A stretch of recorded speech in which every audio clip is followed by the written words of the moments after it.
esta sesión, con lo cual yo os mandaré a vuestros correos electrónicos tanto la presentación, el documento de presentación, como la grabación de la sesión, así que no os preocupéis. Sé que las sesiones online siempre tienen esa dificultad de atencional, digamos, que a veces es muy complicado estar una hora delante de un ordenador escuchando y nos levantamos, etcétera, y a veces nos perdemos cosas o incluso por temas técnicos. No pasa nada porque tendréis acceso a todo el material. Os decía que tenemos todas las sesiones grabadas. Grabaremos esta sesión y hemos grabado todas las sesiones que hemos hecho anteriormente, porque es una pregunta que muchas veces me hacéis. Y luego os lo muestro al final de la sesión, pero si entráis en nuestra página y vais al apartado vídeos, ahí quedan colgadas. Así que no os preocupéis, que podéis acceder a todo el material simplemente dirigiéndoos al apartado de vídeos de nuestra web. Dicho todo esto, y pasa un minutito de las 7 aquí en España, vamos a empezar ya esta sesión. Os voy a poner la presentación en grande. Vamos allá. ¿De qué vamos a hablar hoy? Hoy os decía que os voy a hacer un pequeño resumen, un pequeño aperitivito de nuestro curso del taller de las emociones. El curso del taller de las emociones surge hace ya unos años de la evolución de un curso que ya no tenemos, que era educación emocional a través de los cuentos, y que fue uno de los primeros cursos que nosotros ofrecíamos. Busca de la necesidad de trabajar de una manera muy, muy práctica todo el área emocional. Y lo hace desde dos puntos de vista o a través de dos tipos de materiales. Uno es a través de la lectura de cuentos y otra es a través de actividades post-lectura que nos ayuden a reflexionar, que nos ayuden a poner en práctica aquello que hemos pensado, reflexionado, interiorizado, si queréis, a través de un cuento. Por tanto, siempre vamos a estar trabajando a través del cuento y a través de las actividades post-lectura. ¿Qué veremos hoy? Hoy vamos a dividir esta sesión en dos partes. La primera parte es una sesión un poco más teórica. ¿Por qué es un poco más teórica? Pues porque cuando hablamos de educación emocional, yo diría que es un término que no tenemos bien claro qué quiere decir, es decir, es un término que entran muchas cosas. Es un término que está muy popularizado, es decir, mucha gente hablamos de la educación emocional, pero a veces cuesta ponerle un poco de orden, cuesta poner un poco de marco, ¿no? Cuesta entender bien qué áreas son, cuáles se deben trabajar antes que otras, etc. Por esto vamos a hablar primero de cuando hablamos de educación emocional, de qué estamos hablando concretamente. Por tanto, vamos a hacer esta primera parte. Y una segunda parte en la que sí que vamos a entrar directamente a trabajar a proponer cuentos y a proponer dinámicas para trabajar sobre todo autoconocimiento, autocontrol y la habilidad social. Así que vamos allá. ¿Qué es la educación emocional? Os decía que es un término que está muy popularizado desde que Daniel Goleman empezara a hablar y popularizar el término de inteligencia emocional. Creo que ha habido, por suerte, y también creo que la neurociencia tiene algo que ver. La neurociencia nos ha dicho, nos ha explicado por qué las emociones son tan centrales, de hecho, en los procesos de aprendizaje, ¿no? Porque de hecho, sabemos hoy que el cerebro emocional, el sistema límbico, decimos que un interruptor del aprendizaje, ¿no? Cuando estamos en una emoción fuerte como es el enfado, la rabia, el miedo, incluso el aburrimiento, tenemos una hiperestimulación de la amígdala y tenemos una imposibilidad de acceder al neocórtex o cerebro racional. Por tanto, en las emociones no podemos desligarlas de los procesos de aprendizaje, es más, son centrales en estos procesos de aprendizaje. Y esto que creo que hoy en día es una información que la mayoría de gente tiene, o la mayoría de gente que está trabajando en la educación tiene, no siempre es aplicada, ¿eh? No siempre la tenemos clara, pero no siempre la aplicamos. ¿Qué es el aprendizaje socioemocional? Pues el aprendizaje socioemocional debería ser un proceso, un aprendizaje, es decir, todas las áreas socioemocionales deben ser aprendidas y enseñadas. ¿Para qué?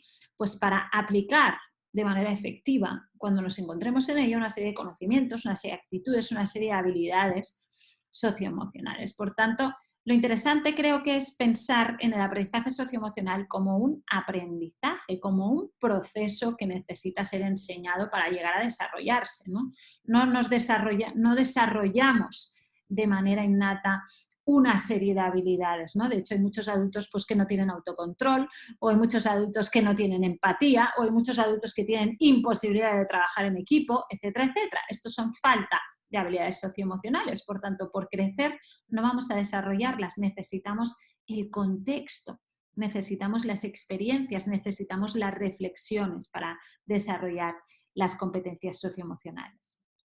El objetivo, por tanto, es ser capaces, que los niños y las niñas sean capaces de mantener, de entender y de gestionar las propias emociones, de ponerle una etiqueta, de entender cuándo estoy enfadado y saber decir que estoy enfadado, entender por qué, entender que la emoción es originada, es la interpretación de algo que ha ocurrido, y esto y de este hecho yo he generado una determinada emoción y esta emoción me ha hecho tomar una determinada decisión, ¿no? Imaginaros que tenemos un niño pequeño que está en el parque, está jugando con sus cubos, sus palas, está súper enrollado y viene otro niño y le coge su pala. ¿Qué pasa? Pues que este niño, este es un hecho externo, esto ha sido interpretado, ha viajado hasta el cerebro emocional, ha generado una interpretación emocional de este hecho, se ha enfadado este niño y puede que de este enfado se genera un determinado comportamiento, como por ejemplo, pues que voy al niño que me ha robado la pala y le muerdo, o me pongo a llorar, o me enfado, ¿no? Por tanto, entender estos tres pasos, esto es el autoconocimiento y esto es importantísimo para poder gestionar, ¿no? Las emociones no vienen porque sí, sino son las respuestas, son una interpretación a algo que ha ocurrido a nuestro alrededor. También forma parte del objetivo del aprendizaje socioemocional la capacidad para establecer y lograr metas positivas, la capacidad para ser capaces de sentir empatía por los demás, no solo entender qué es lo que le ocurre al otro, sino ser capaz de mirar las cosas no solo desde mi punto de vista, sino desde varios puntos de vista. Y esta es la base para que nos podamos entender. Si yo no ejerzo mi empatía contigo, va a ser muy difícil que pueda colaborar contigo, que pueda tener una relación saludable contigo. La empatía en realidad es la base de las relaciones socioemocionales, de las relaciones en sociedad. Y también ser capaces de colaborar, ser capaces de trabajar, de mantener relaciones saludables, de colaborar, de escucharnos, de aprender a expresar nuestras opiniones de manera asertiva, etc. Y ser capaz también de tomar decisiones responsables, no solo pensando en mi propio interés, sino calibrando cuál es el impacto de mis decisiones en los demás y ser capaz de tomar la mejor decisión, no solo para mí, sino la mejor decisión para todos. Por tanto, las habilidades socioemocionales, y por esto y pongo un poco de énfasis en el socio, tienen que ver no solo con la gestión del propio yo, sino también con la gestión de la vida en sociedad, porque somos animales gregarios, vivimos en sociedad y debemos también aprender aquellas habilidades para poder tener una vida en sociedad lo más saludable y digamos, interesante posible. Hay 5 competencias socioemocionales básicas. Este es el modelo CASEL. CASEL es una institución en Estados Unidos que, creada por Linda Lantieri. Linda Lantieri trabaja muy estrechamente con Daniel Goleman y se crea esta sociedad, CASEL, que lo que hace es investigar y divulgar alrededor del aprendizaje socioemocional de los niños, valida programas de aprendizaje socioemocional, etc. Y por tanto tiene un foco importantísimo en cómo podemos transmitir estas habilidades socioemocionales a los niños. Nos habla de que hay que trabajar 5 competencias socioemocionales básicas. Unas hacen referencia al propio yo, a la gestión individual, y otras 3 hacen referencia a mi vida en sociedad. Vamos a repasarlas poquito a poco. La más básica de todas es el autoconocimiento. Y el autoconocimiento es la capacidad para reconocer con precisión mis emociones, qué las ha influido y qué influencia tienen en el comportamiento que yo voy a tener.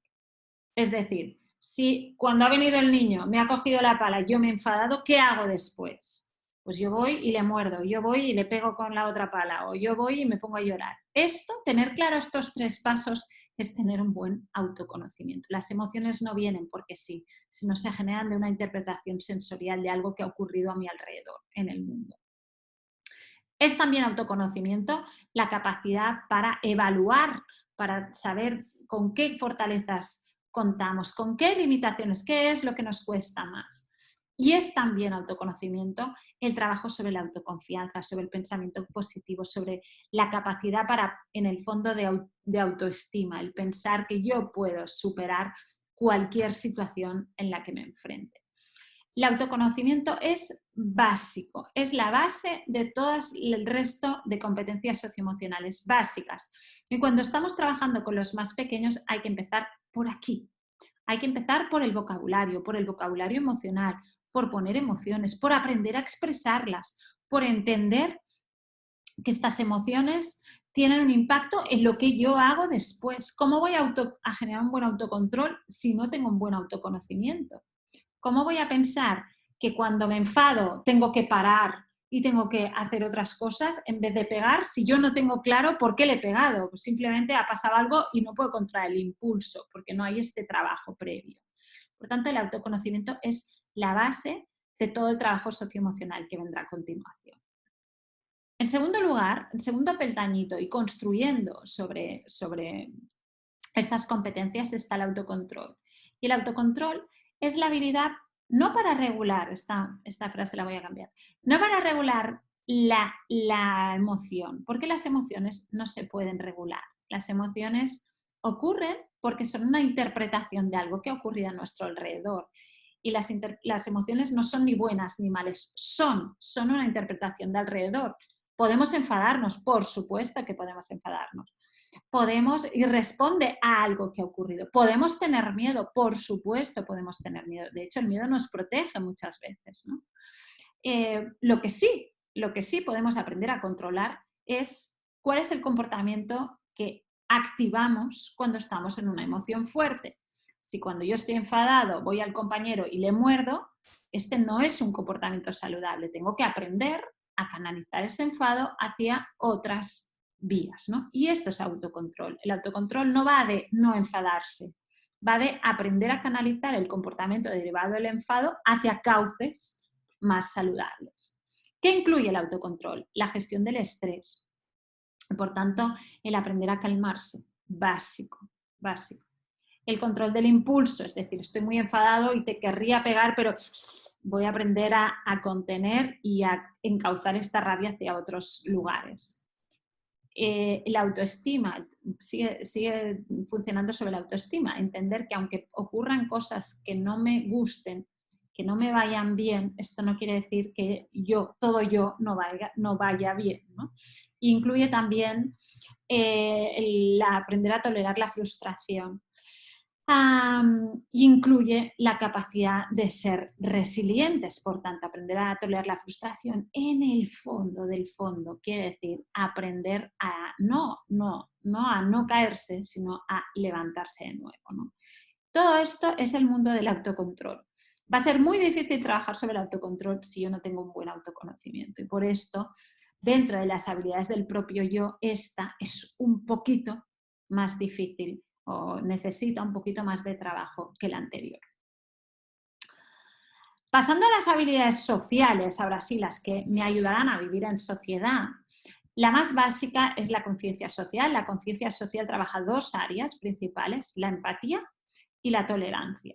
¿Qué quiere decir la empatía? La empatía es la capacidad para entender al otro, para entender qué es lo que le ocurre al otro y aprender, por tanto, ¿a qué? A ponerme las gafas de otro para poder llegar, para poder acompañar, para poder llegar a un acuerdo, para poder solucionar un problema, etc. Si yo no empatizo contigo, va a ser muy difícil que me ponga de acuerdo contigo o que te entienda o que podamos solucionar un problema, etc. Por tanto, la empatía está en la base de las relaciones sociales, en el fondo. En segundo lugar, está el respeto de la tolerancia. Somos diversos, todos, absolutamente todos. No hay dos iguales y eso es maravilloso, aunque muchas veces esto se pueda convertir en un problema o hay quien lo quiera hacer, lo quiera convertir en un problema. Hay que educar en la tolerancia, hay que educar en la diferencia, en no pasa nada, en realidad somos todos diversos, pero en realidad somos muy parecidos, nos unen siempre muchas más cosas de las que nos separan y este es también un aprendizaje por el que tenemos que transitar. En cuarto lugar, la habilidad social, es decir, una vez tengo empatía, una vez entiendo que somos distintos pero que no pasa nada, el siguiente paso, ¿cuál es? El siguiente paso es aprender a colaborar, a trabajar juntos, a tener relaciones sanas y gratificantes para todos. ¿Y qué incluye la habilidad social? La habilidad social incluye la comunicación. Es importantísimo aprender desde la asertividad, a expresar aquello que queremos decir de una manera clara, de una manera directa, usando las palabras con precisión, sin dañar a nuestro interlocutor, pero sin embargo siendo capaces de expresar aquello que queremos. Y la comunicación tiene una parte importantísima que es la escucha. Hay que entrenar también en esta escucha activa, en esta escucha empática, una escucha que no presupone, una escucha que busca entender el mensaje, una escucha que busca básicamente aprender ¿a qué? A trabajar conjuntamente, busco qué es lo que te ocurre, entender qué es lo que te ocurre, no simplemente por entenderte, sin evaluarte, ¿no? ¿Qué más incluye la habilidad social? Estrategias de colaboración. Hay que enseñar también estrategias de colaboración. No nacemos enseñados, hay que trabajarlas. Y también estrategias de negociación de conflictos y de aprender, cuando tenemos un conflicto, a construir sobre él y aprender algo sobre él. Una de las cosas que siempre sale mucho en los cursos que hacemos de educación emocional o que genera siempre mucho interés es el tema del conflicto, ¿no? Siempre nos vamos directo al conflicto y cómo podemos enseñar a solucionar conflictos, etc. Mirad, una de las cosas más claras, una reflexión que os quería hacer es que cuando estamos delante de entornos, sobre todo o en casa o familiares o escolares altamente conflictivos, en los que hay mucha conflictividad, seguramente lo que nos está diciendo esto, ya nos está dando mucha información, es que las habilidades socioemocionales básicas, las que hay detrás, no están bien cubiertas. Por tanto, mucho antes de enseñar a negociar y enseñar a resolver conflictos, necesito trabajar las habilidades socioemocionales básicas. Si yo no entiendo, si no sé poner palabras a mis emociones, si no tengo claro cuál es el impacto de mis emociones en mi comportamiento, si por tanto no he aprendido estrategias de autocontrol, de control del impulso, estrategias para calmarme, etc., si no he trabajado la empatía, ¿cómo no voy a llegar al conflicto? Es directo, voy a llegar de manera directa al conflicto. Entonces, por mucho que me enseñes estrategias dinámicas de resolución de conflictos, voy a seguir en el conflicto y no voy a ser capaz de sacar probablemente nada bueno de ese conflicto. La habilidad social hay que trabajarla, hay que trabajar asertividad, hay que trabajar escucha, hay que trabajar dinámicas y estrategias de colaboración, dinámicas y estrategias de negociación o de resolución de conflicto. Pero hay que haber hecho un trabajo previo, porque si no, será tirar, digamos, el esfuerzo y por tanto sí que un énfasis especial al tema de la conflictividad y al entender que la conflictividad sobre todo nos está dando mucha información de que allí faltan muchas cosas, probablemente aparte, seguramente, de estrategias de resolución de conflictos. El último punto, hemos hablado de dos áreas que son las que hacen referencia al propio yo, otras dos que hacen referencia a mi vida en sociedad y yo creo que la última es la de no solo entiendo, no solo soy capaz de vivir en la sociedad, sino que me siento parte de la sociedad, ¿no? Es un bien que está por encima, ¿no? Hay algo que está por encima de mí, que es el nosotros. Y esto creo que es importantísimo. enseñar y educar en sociedad, es decir, en que no estamos solos, en lo que no es solo lo que yo quiero, sino es que hay alguien o algo más importante que es el nosotros, creo que es importantísimo, porque como hemos aprendido últimamente, nos necesitamos unos de otros y de lo que hagan mis vecinos va a depender lo que me ocurre a mí. Por tanto, hay que empezar a tomar conciencia del nosotros más que del yo. Y esto es algo que también podemos entrenar. Yo diría que también debemos entrenar, ¿no? La toma de decisión, además, también es un área que debemos entrenar. Al final, nuestro papel como adultos, ya sea como docentes o como padres, es que estos niños no nos necesiten, ¿no? Llega un día que no nos necesiten, que sean capaces de desenvolverse perfectamente en una sociedad y sean capaces, digamos, de no necesitarnos, ¿no? Y para ello, la toma de decisión es importantísima. Si no entrenamos en la toma de decisión y solo entrenamos en el control, o solo trabajamos el control, llegará un día que ellos van a necesitar tomar decisiones y no van a saber. Solo van a saber a través del palo, ¿no? Y esto es algo que como sociedad nos debería preocupar mucho. Y también, insisto, en esta época de pandemia creo que se ha puesto bastante de manifiesto, ¿no? Que hay sociedades que están más entrenadas en la toma de decisión responsable, están más entrenadas en pensar en grupo y sociedades que lo están menos. Y esto no es porque sí, ¿no? Yo diría, esto tiene que ver también con la educación. ¿Qué es la toma de decisión? La toma de decisión es la capacidad para pensar que mis decisiones afectan al resto y que no solo tengo que pensar en mi bien, o sea, en aquello que yo quiero, sino tengo que pensar cuál será el impacto de mis decisiones en los demás y aprender a tomar la mejor decisión, pero no solo para mí, sino para las demás. Sin que haya, aparentemente, sin que haya una norma que te lo impida, sino simplemente porque piensas que es lo mejor, ¿no? Y esto también podemos entrenarlo. Por tanto, un buen aprendizaje socioemocional va desde el yo a la vida en sociedad a situarnos por encima de mí y, por tanto, por pensar en el nosotros. Este es todo el marco en el que todos nuestros cursos de educación emocional trabajan, intentan tocar todas estas teclas y entrenar todas estas teclas. Vamos a ver cómo podemos hacerlo en un pequeño ejemplo usando cuentos y actividades postlectura para las tres primeras de estas variables, de estas áreas que he comentado ahora. Vamos con la primera. Bueno, antes de entrar a compartir material muy concreto, simplemente una reflexión. Muchas veces el cuento es una herramienta maravillosa para el aprendizaje,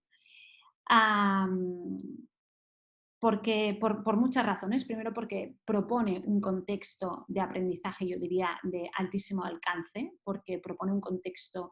¿En qué sentido?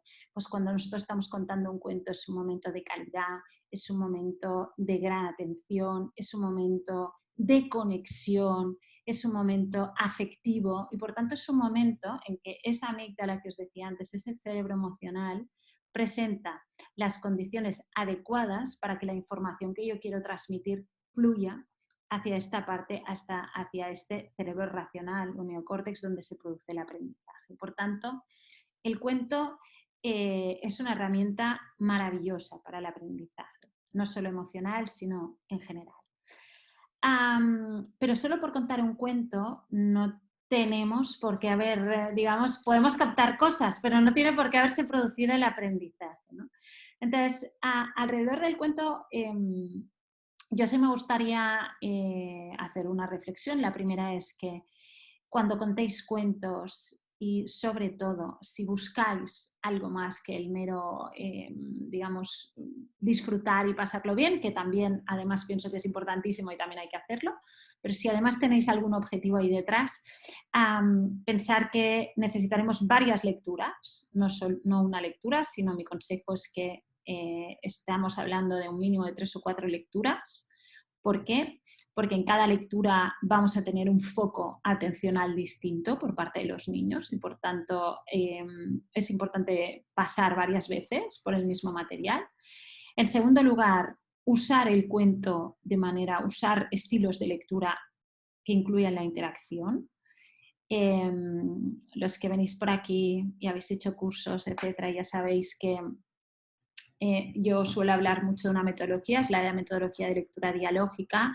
La lectura dialógica es una metodología de lectura compartida que creo que merece mucho la pena, no voy a hablar de ella hoy, pero buscarla, que quede anotado. Y es una metodología súper interesante porque construye en base a la interacción. ¿Por qué es importante la interacción? Porque al final el cuento nos va a proponer un contexto de reflexión y la interacción nos va a dar ese aprendizaje, ¿no?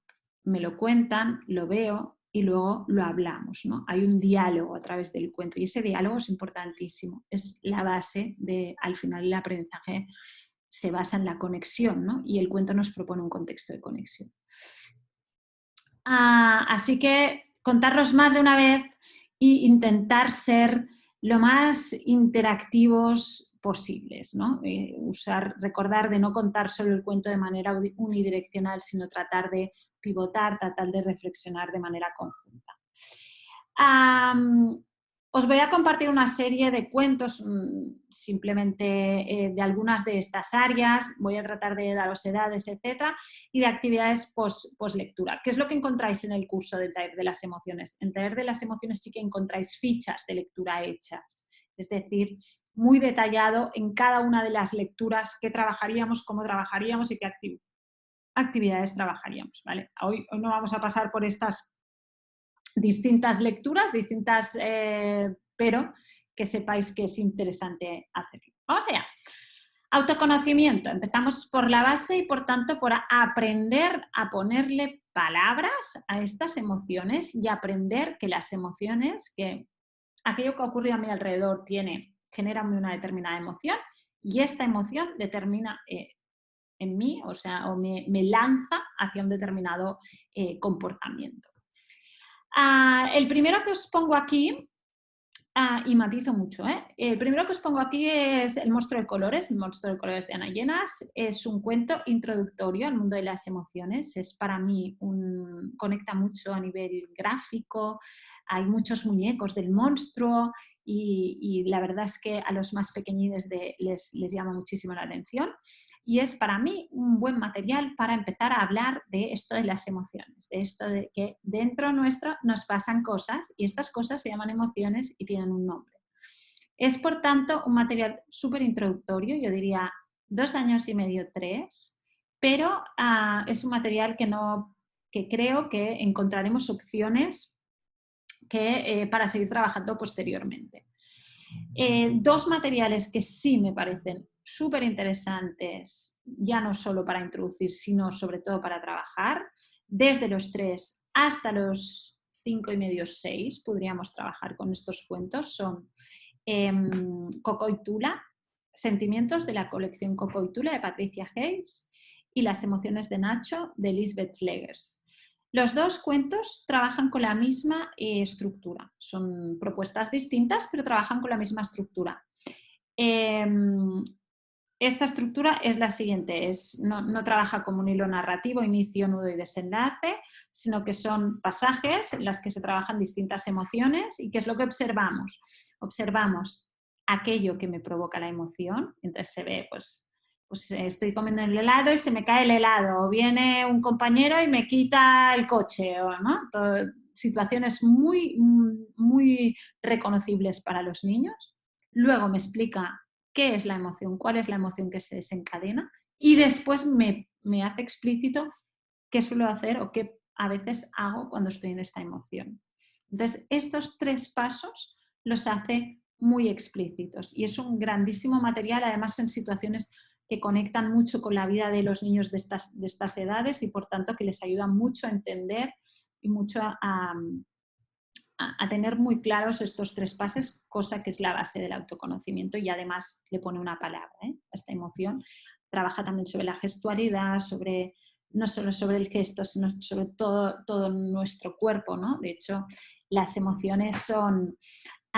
las emociones, la palabra emoción viene etimológicamente de la palabra emovere, que quiere decir movimiento, ¿no? ¿Y qué quiere decir esto? Pues quiere decir que las emociones se sienten en nuestro propio cuerpo y por tanto cuando estoy contento estoy de una manera, cuando estoy triste estoy de otra, cuando estoy enfadado estoy de otra. Y todo esto también se trabaja en estos 2 libros. Después tenemos Nimbus, una nube de emociones, ya es para niños un poco más grandes, a partir de 6 años. Nimbus es la historia de una nube que, bueno, es una historia con inicio, nudo y desenlace. Aquí ya no trabaja como en emociones, sino trabaja a nivel figurado. Y esta nube le van pasando una serie de vicisitudes y va pasando por una serie de emociones. Trabaja también a nivel cromático como el monstruo de colores, pero en el monstruo de colores realmente la emoción va ligado al color y es el hilo narrativo en el fondo es la parte cromática, es ser capaz de identificar una emoción con un color. Muy resumido, pero es bastante central el tema del color. En Nimbus no. En Nimbus la nube se pone de distintos colores, pero básicamente como una estrategia para ver que ha cambiado de estado de ánimo, ¿no? Que ha cambiado de emoción, pero el color no es demasiado relevante. Sigue trabajando con esta idea de que a la nube le ocurren cosas y estas cosas le hacen tener un determinado estado emocional, por tanto seguimos en este mundo, pero de otra manera, ¿no? Trabajando más a nivel de la imaginación, etc. A partir de 6 años. El emocionómetro del inspector Drillo es un cuento actividad, un libro actividad. Para trabajar autoconocimiento y un poquito autocontrol, pero no es un material, no es un cuento para leer, sino es un cuento para hacer, ¿no? Es un libro actividad y también me parece interesante a partir de los 6 años y medio, 7. Y para los más mayores, a partir de 9 o 10 años, un material que creo que hay que tener, que creo que es interesante, como quien tiene, bueno, ahora ya no sé si tenemos, pero antes yo cuando era pequeña en casa teníamos diccionarios, ¿no? Y a veces pues, estabas haciendo los deberes y no sabías qué quería decir una palabra y ibas al diccionario, ¿no? Ahora supongo que lo googleamos y ya está. Pero el emocionario es un diccionario de emociones, de hecho un diccionario emocional ilustrado, en el que hay una ilustración y una definición, son 42 estados emocionales y nos explica cuáles son. Es un material, creo, para tener, porque a veces no sabemos, incluso los adultos, no tenemos la palabra para expresar aquello que tenemos y podemos acudir a un libro como emocionario, ¿no? Es un libro de consulta. Y es un libro interesante para hablar de los matices, ¿no? Porque a veces cuando hablamos de emociones nos quedamos bastante cortos, ¿no? Estoy enfadado, estoy triste, estoy contento, estoy frustrado, pero luego aquí hay muchos matices, ¿no? Y el emocionario nos ayuda a esta riqueza del matiz. Dicho esto, ¿qué actividades podríamos hacer? Os recomiendo varias actividades. Primera de ellas, cámara y acción. ¿Cuál es la idea de cámara y acción? La idea de cámara y acción es trabajar desde la gestualidad. ¿Por qué? Porque las emociones, como os decía antes, la palabra emoción quiere decir, viene de emovere, movimiento. Las emociones no solo las sentimos, sino que nuestro cuerpo las expresa. Y las expresa en nuestra gestualidad, en nuestra cara, pero también en nuestra postura, etcétera, etcétera. Y hay que aprender a mirarse hacia uno mismo y a mirar a los demás para tener pistas.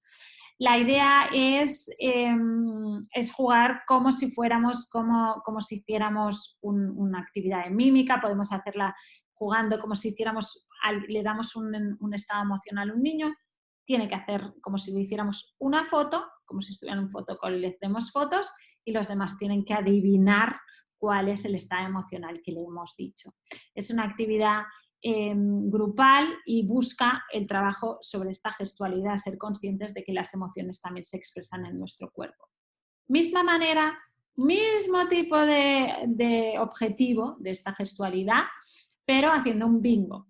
Cuando os pase la presentación, aquí tenéis un enlace que podéis copiar y pegar y podéis descargar este bingo. Funcionaría así, yo tengo un cartoncito y yo voy, y el adulto va diciendo triste, y quien tiene triste, enfadado, asustado, etc. Lo va aburrido, lo va poniendo en su cartoncito hasta que tiene línea o bingo. ¿Vale?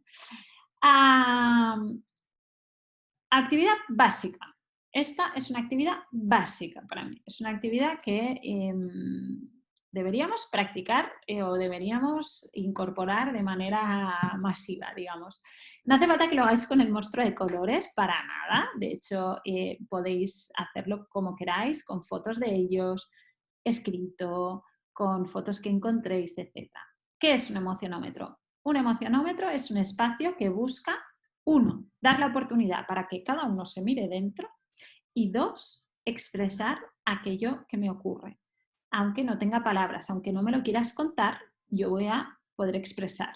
Y esto es un paso importante. Tenemos con cartulinas o podéis hacerlo con un círculo como vosotros queráis, pero vamos a poner distintos estados emocionales. Podemos poner alegre, enfadado, frustrado, aburrido, ansioso, lo que vosotros queráis, tantos como vosotros queráis o tantos como penséis que ellos son capaces de identificar. De hecho, a más mayores, evidentemente, más estados emocionales deberíamos poner. Y la idea es que cada día vamos a dar un espacio para que cada uno piense cuál ha sido la emoción que ha gobernado este día, que le ha habitado más tiempo durante este día y sea capaz de poner una pinza, cada uno tendrá la suya, en el estado emocional que haya transitado este día en más tiempo, ¿no? Una vez hecho, damos el espacio de reflexión, cada uno coloca y después la idea es al final del día ellos pueden ir sacando las pinzas de los distintos estados emocionales y colocándonos en otro. No hace falta que esté todo el día en alegre si yo estaba muy contento, pero luego ha venido Pepito, me ha dicho no sé qué y ahora estoy enfadado, puedo moverla. La idea es que vamos a dejar al final del día espacio para quien quiera compartir por qué se ha sentido así, pueda hacerlo. Y la clave de una actividad de este estilo es que el adulto participe. El adulto no está fuera de la actividad, sino que el adulto está dentro de la actividad. Pues chicos, mira, yo hoy me he sentido muy tranquila porque todo ha funcionado muy bien, hemos estado tranquilos, hemos trabajado bien, pues he venido a trabajar y no había tráfico, después a la hora de comer me he puesto una música que me gusta mucho y estaba muy tranquila, lo que vosotros queráis, pero yo me he sentido así. ¿Alguien más quiere compartir cómo se ha sentido hoy del emocionómetro? Y siempre salen. Si damos espacio, ellos van a hablar, ¿no? Si damos espacio, ellos van a conectar, pero hay que abrir estos espacios, ¿no? Hay que dar estos espacios y sobre todo desde la escucha, desde la conectividad, etc. Otra actividad para trabajar también no solo la identificación, sino también expresar, es poder hacer una rueda de las emociones, una ruleta de las emociones. Lo mismo, está hecho con el monstruo de colores, podéis poner tantos estados emocionales como vosotros queráis. Podemos jugar de 2 maneras. Damos la vuelta a la ruleta y caemos en una emoción. El que ha caído en la emoción, a nivel de mímica, lo hace y los demás tendrán que dar el nombre de la emoción. Y la otra es, giramos la ruleta y explicamos un día. Pues mirad, os voy a contar. Yo el viernes pasado llegaba un poco tarde a casa y estaba todo oscuro y no había nadie. Y de repente empecé a notar unos pasos que se acercaban detrás mío. Y entonces te van a decir, ¡miedo! Eso es, estaba sintiendo miedo. Entonces, no se trata de hacer mímica, sino se trata de explicar una situación en la que haya sentido miedo, o calma, o enfado, o rabia, etc. Y los demás van a tener que adivinar de qué emoción se trata. Vale, pasamos ya a la parte de autocontrol. El autocontrol hemos dicho que era que incluía sobre todo no tanto no estar enfadado, al revés. Yo diría que esto es algo que deberíamos quitar de nuestro vocabulario, no te enfades, ¿no? Nos lo decimos mucho y no pasa nada por enfadarse. Sino que se trataría más de aprender a, en primer lugar, volver a una situación de calma, y luego aprender, cuando estoy enfadado, aprender a calmarme, y cuando estoy enfadado, aprender a controlar el impulso. Es decir, si me sale pegarle un bofetón al primero que pasa, pues aprender a controlar ese impulso, ¿de acuerdo? Vamos a centrarnos en aprender a calmarnos. Cuentos que os recomiendo. No hay nadie enfadado es un cuento de cuentos, y es un cuento que todos los cuentos que hay dentro versan o reflexionan sobre el enfado, sobre por qué nos enfadamos, sobre qué nos hace enfadar, sobre cómo reaccionamos cuando nos enfadamos, etc. La cola del dragón y Emma Enfadosauria nos confrontan con las consecuencias de no controlar el impulso cuando nos enfadamos.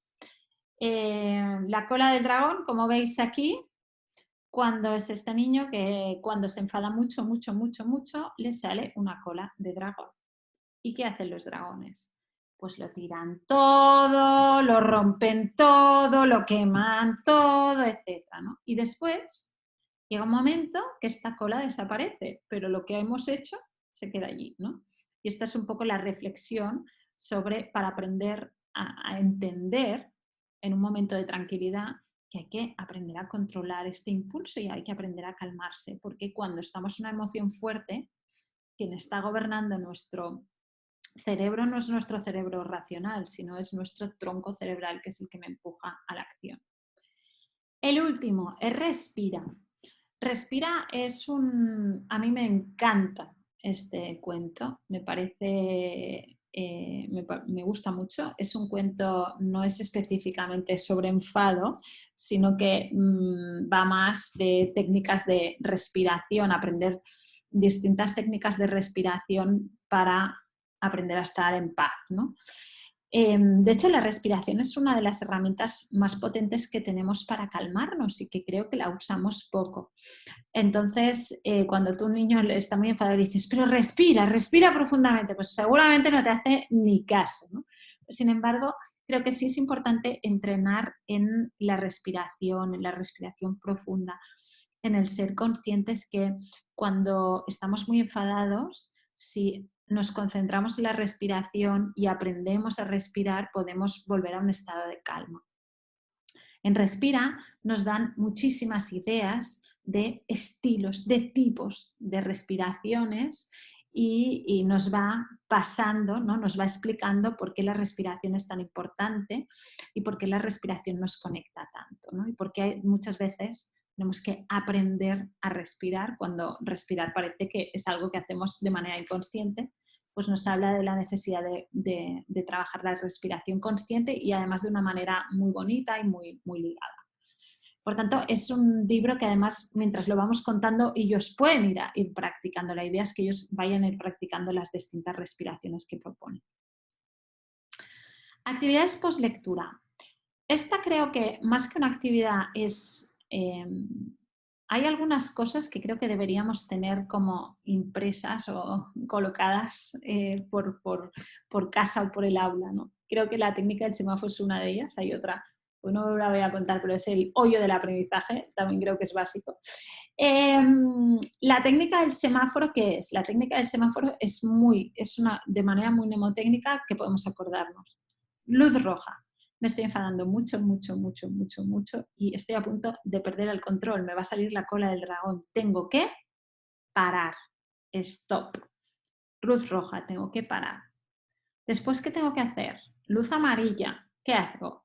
Tengo que aprender, tengo que calmarme, tengo que respirar. Una vez esté calmado, tengo que pensar qué hacer. Y luz verde, cuando yo lo he pensado, ahora sí puedo actuar, puedo decidir qué hacer y avanzar. Por tanto, es una manera muy gráfica que podéis usar después de haber contado, por ejemplo, la cola del dragón.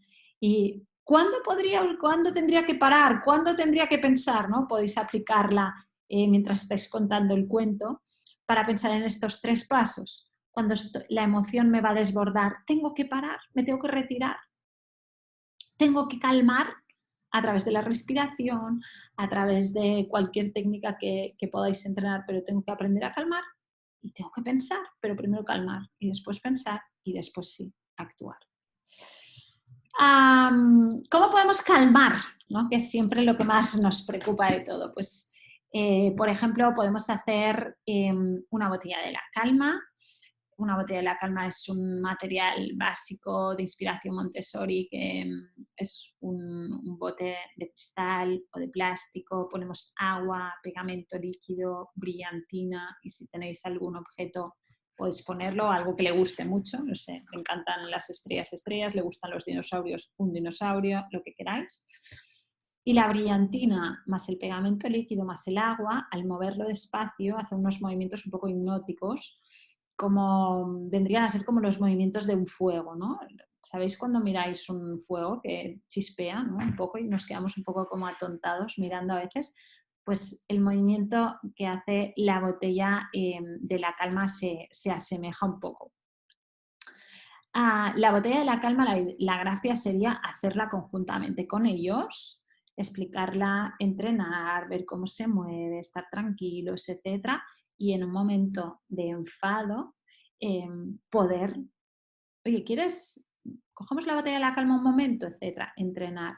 Es un material que, sobre todo con los más pequeñitos, sí que suele funcionar muy bien.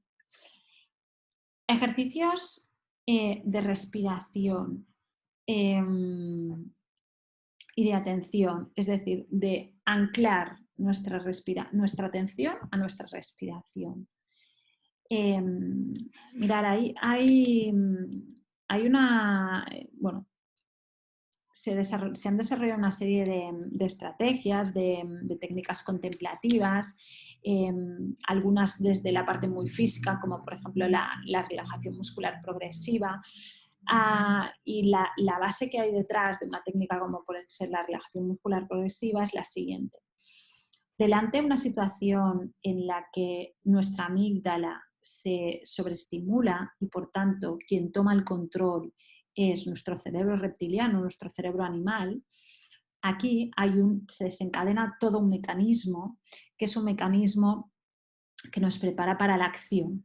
¿Qué quiere decir? Pues que se tensan nuestros músculos, nuestra respiración aumenta, nuestro ritmo cardíaco aumenta, nos prepara para la acción, ¿no?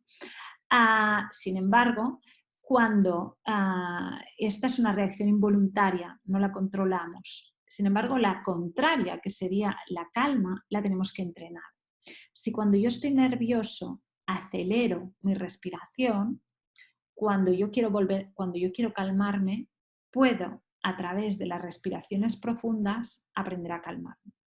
Ahora bien, si un niño está muy nervioso, está muy enfadado y le digo respira, respira y nunca en la vida habíamos respirado, digamos, no hemos entrenado nuestra respiración consciente, pues te va a decir que respires tú, que ella está respirando, ¿no?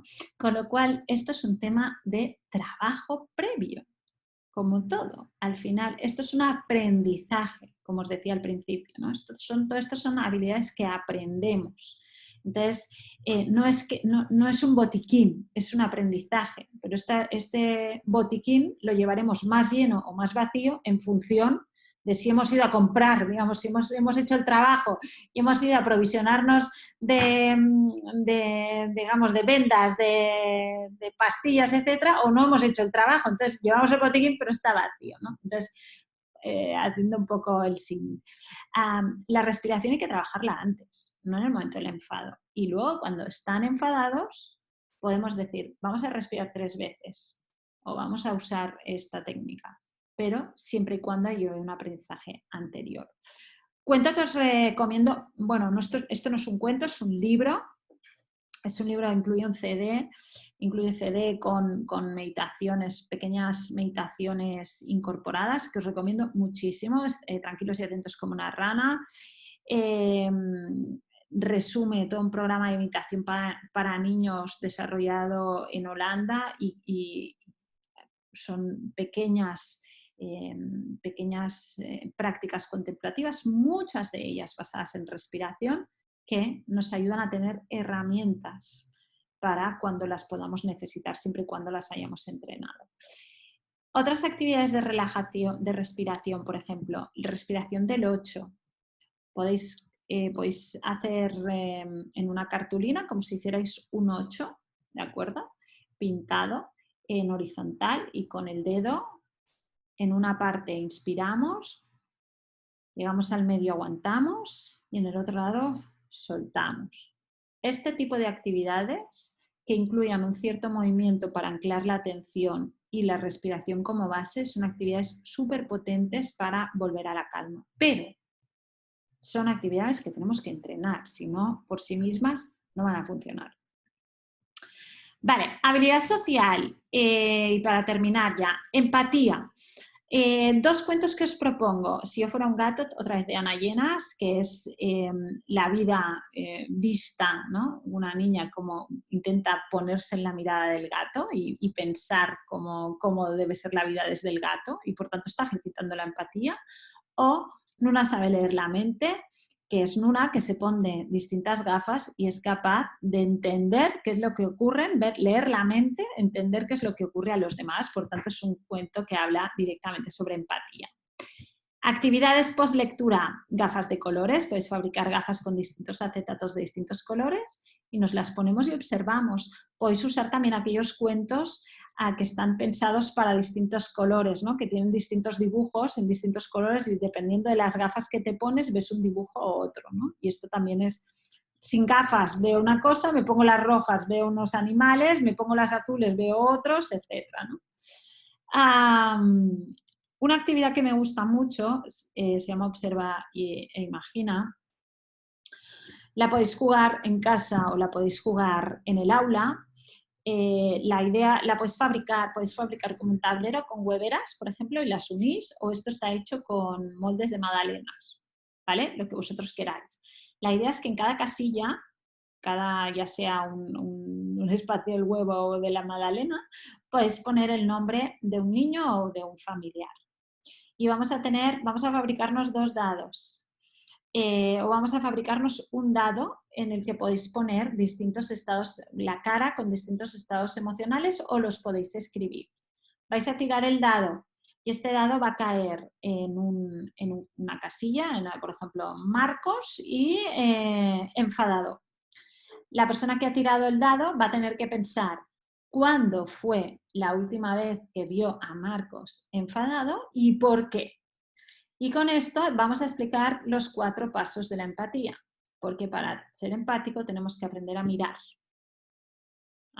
no solo a ver, ¿no? A mirar, a escuchar, a recordar cuando hemos visto a esta persona así, a imaginar qué es lo que puede haber gustado y a preguntar, ¿cómo estás? ¿No? ¿Es cierto o no es cierto? Por tanto, esta actividad muy fácil que lleva la mirada a los demás, a intentar recordar, imaginar y por su defecto, por último, a preguntar. Hasta aquí esta parte del contenido. Os explico muy brevemente en qué consiste el curso del taller de las emociones. El curso del taller de las emociones funciona en 5 bloques, uno por competencia, y dentro ¿qué encontráis? Es un curso muy práctico, prácticamente no encontráis teoría, encontráis unos pequeños dosieres por bloque, digamos, y encontráis material de cuentos propuestos con distintas lecturas, con el foco que trabajaríamos en cada lectura, con actividades para cada lectura, videocuentos para que los que no tengáis el cuento podáis ver de qué va y un pequeño bonus track, un poco más de información extra. Es 100% online, todo el material es descargable, podéis acceder desde donde queráis y en el horario que queráis y tenéis acceso a la plataforma de formación desde cuando queráis de manera ilimitada durante un año. Por tanto, es un curso para hacer a vuestro ritmo y para tener de material de consulta. En cualquier caso, os he dicho, ahora os comparto algunos enlaces para mientras vais escribiendo si tenéis preguntas, pero en cualquier caso, muchísimas gracias por haberme acompañado hasta aquí. Y ahora a vuestra disposición para dudas o preguntas o lo que vosotros queráis. Yo, mientras tanto, si queréis, mientras vais escribiendo, os comparto algunos enlaces. Mirad. A ver si lo haremos bien. Listo. Vale, mirad. Si entráis en nuestra web y vais a blog, ¿vale? Y filtráis por aquí educación emocional, encontraréis muchísima información en abierto que os recomiendo echarle un ojillo. Os lo dejo, a ver, os lo dejo en chat, ¿vale? Vale, ahí voy. Os lo dejo aquí. Vale. Luego podéis entrar también en el apartado vídeos y también, aparte de las webinars que ya están hechas, que también están guardadas, aparte encontráis pequeñas cápsulas, pequeños vídeos que también creo que son interesantes. Y luego os dejo también a ver, un segundo. Os dejo también el enlace del curso, por si queréis echarle un ojo. Os lo dejo por aquí también. Y os explico muy brevemente. Veis que tenemos varios cursos del área emocional. Tenemos dos tipos de cursos. Unos son los que son de libre seguimiento, como el taller de las emociones, y otros son cursos que llevan talleres, es decir, aparte de la plataforma de formación, hay sesiones virtuales en vivo y en directo, ¿de acuerdo? Entonces, los cursos que son un poco distintos, tienen fecha de inicio y fecha de iniciación, pero los que trabajan también sobre el área emocional es Educar en Inteligencia Emocional, es un curso de 10 semanas de formación súper completo, que también incluye cuentos, etcétera, pero no solo cuentos. Es un trabajo que trabaja con actividades para los niños y también actividades de reflexión para los padres. Y luego tenéis otros cursos como por ejemplo Emocionarte, que es un curso para trabajar las emociones a través del arte. Este también es un curso guiado. O tenéis, bueno, ya cursos de disciplina positiva, etcétera. Os lo dejo todo aquí, podéis mirar tranquilamente, ¿vale? Vale, dicho todo esto, dejo de compartir y ahora sí que me voy a recordar que si tenéis preguntas, me las canalizáis a través de preguntas y respuestas, me ayudáis.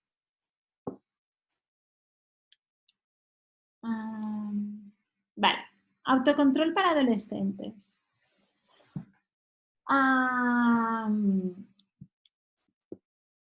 Vale, específico para adolescentes, es decir, yo creo que yo no conozco ningún cuento específico para trabajar autocontrol con adolescentes. Yo, más que lo que sí que te recomendaría es usar, por ejemplo, un material como podría ser el emocionario y reflexionar a través de él, ¿no? Por ejemplo, el enfado, etcétera. Pero específico de autocontrol para adolescentes yo no conozco, pero sí le daré una vuelta. Si me escribes al mail maria@cuentosparacrecer.org y si me ocurre algo te contesto. Gracias.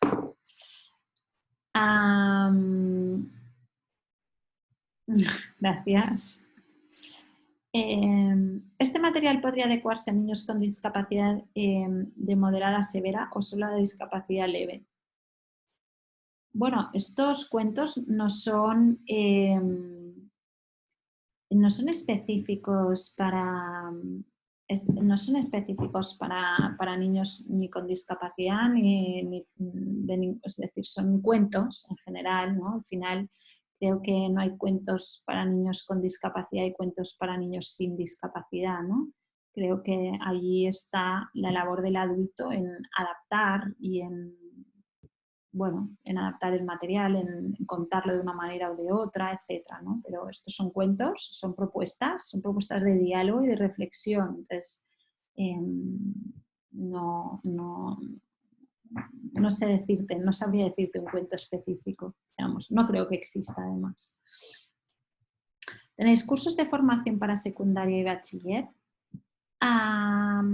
Sonia, cursos de formación, no sé muy bien a qué te refieres. Nosotros tenemos cursos en el área emocional, tenemos un curso específico de adolescencia, que es, si te refieres a esto, es disciplina positiva para adolescentes.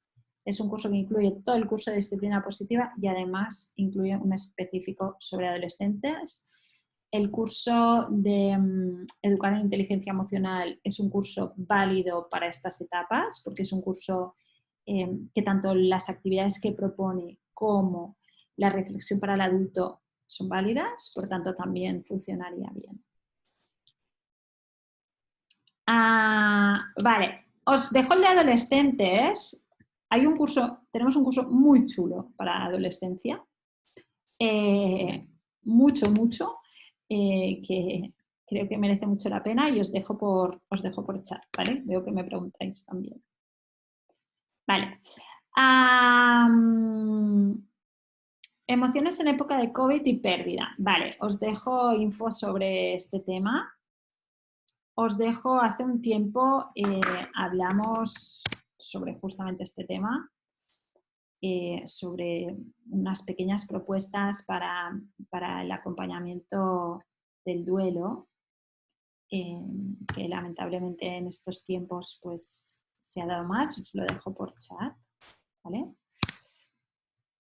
Y también os dejo alguna información que hemos escrito sobre la pandemia y la atención que pensamos que deberíamos poner al desarrollo emocional de los niños en relación a todo lo que estamos viviendo y esta atención a la emoción de los niños que no siempre creo que estamos trabajando bien. Este es el impacto emocional de la pandemia, que quizá también os pueda venir bien. Chicos, son las 8:02 en España, voy a tener que dejaros ya. Sé que quedan preguntas por contestar, os dejo mi correo por aquí, es maria@cuentosparacrecer.org. Estoy a vuestra disposición para lo que necesitéis. Solo tenéis que escribirme y trataré de contestaros lo mejor que pueda. Muchísimas gracias por haberme acompañado esta tarde y espero poder saludaros o en otra webinar o en algún curso. Muchísimas gracias y hasta pronto.